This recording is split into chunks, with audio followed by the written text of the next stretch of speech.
It's Wednesday, August 7th. I'm Alex Mahadavan, here to report the daily headlines. After more than 12 hours of deliberation and public comment, Manatee County Commissioners nixed a marina planned for Long Bar Point at 2 a.m. this morning.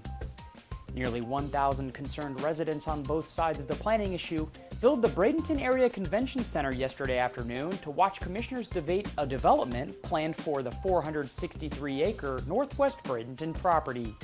Commissioners did okay a 250-room hotel during the meeting. Go online to yourobserver.com for man-on-the-street interviews with attendees.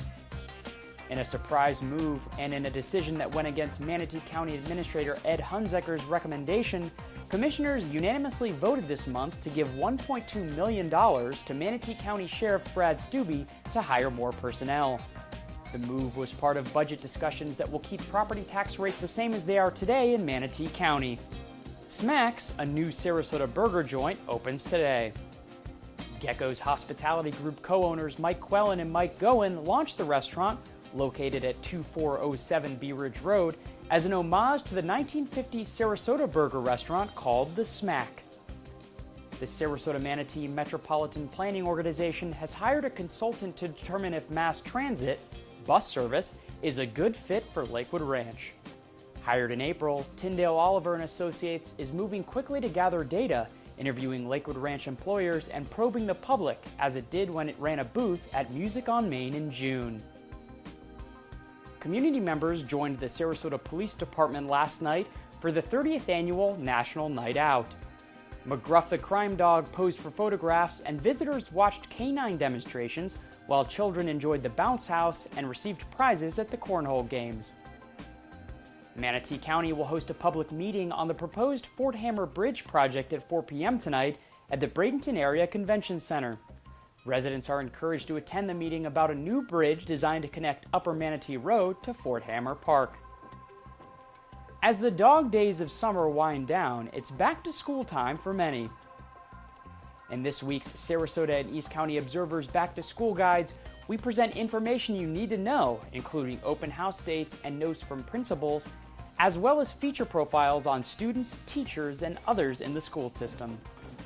Fast and Fresh owner Leslie Harp whisks us through the process of making some tangy dressing in this week's In the Kitchen. Harp shows how to turn Dijon mustard and balsamic vinegar into a delicious white balsamic vinaigrette. When there's something stinging in your neighborhood, who you gonna call? We went out with Sarasota County's mosquito management team and found out there's more to managing the biting little buggers than meets the eye. I'm Alex Mahadavan here with The Observer. I'm here with Matt Smith and John Gorham of Sarasota County Mosquito Management, and today we'll be spraying for mosquitoes on Bay Vista. What I always tell people is my goal, to boil it down as simple as I can, is to turn tax dollars into dead mosquitoes in the most environmentally responsible and fiscally responsible way possible. You may have heard that the mosquitoes are the deadliest animal on the planet, and that's because through the diseases they vector, they kill way more people every year on the planet as a whole than all other species of animal combined. When I first moved down here from New England, the only thing I knew was mosquitoes bite you. I didn't know it was just the females that bit you and not the males. I didn't know the different species. But I learned a lot, and I was trained, and I was sent away to school, and I've got my state license. As humans, we have our own natural self-interest. You know, we do a lot of things that affect the environment. One of the things that we have to look at is, you have to make a living. There has to be an economy which involves building things that have an absolute detriment to the environment. Anytime you build something, that's a piece of the environment you turned into concrete and steel. You just displaced and killed a lot of organisms.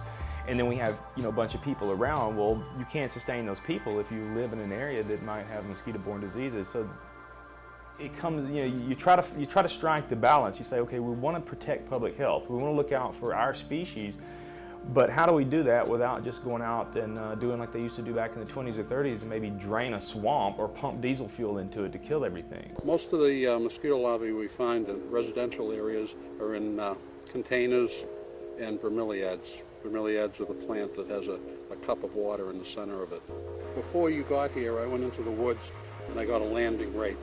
Landing rate is the, excuse me, the number of mosquitoes that will land on you in a 5-minute period. I got 6 in 5 minutes, so that was enough to adulticide. What we did is we took the biomist and adulticided the area in there, which will kill all the mosquitoes in the area. We have biologists here on staff who understand the biology and ecology of mosquitoes. We test the mosquitoes for mosquito-borne diseases, and we even have sentinel chicken flocks scattered around the county. It's the first line of defense. Step one is make sure you're not causing your own problem. A lot of people don't realize they're creating their own problem. Mosquito breeding in your own yard is a huge issue because a lot of species they don't travel far. They live and die within hundreds of feet from the container that they bred in.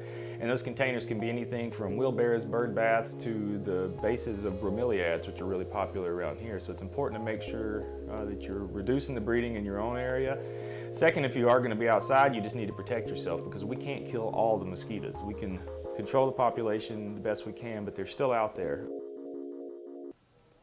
For more information and an in-depth look at these stories and more, go online to yourobserver.com daily, like us on Facebook, and follow The Observer on Twitter. And pick up a copy of the Longboat and East County Observer Wednesday and the Sarasota Observer and Pelican Press Thursday. And for more videos and fresh local content, go to the Observer YouTube page and press subscribe. You, your neighbors, your neighborhood.